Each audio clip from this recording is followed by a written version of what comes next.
সাবাস, মাশাল্লাহ।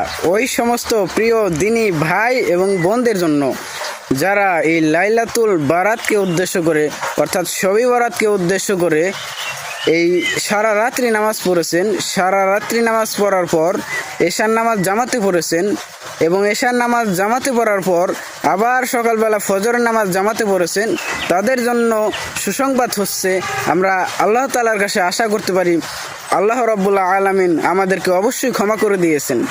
আমরা আশা করতে পারি মুসলমান হিসেবে আল্লাহ হচ্ছেন গফুরুর রহিম।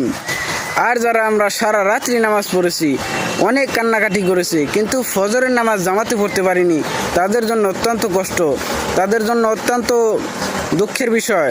আসুন তাদের জন্য আমরা দোয়া করি যারা পড়তে পারেনি, আগামীতে আবার চেষ্টা করব। আল্লাহ তাআলা আমাদের সবাইকে কবুল করে নেন, আমিন। আল্লাহ তাআলা আমাদেরকে সবাইকে মাফ করে দেন। উম্মতের শিফা, উম্মতের শিফা।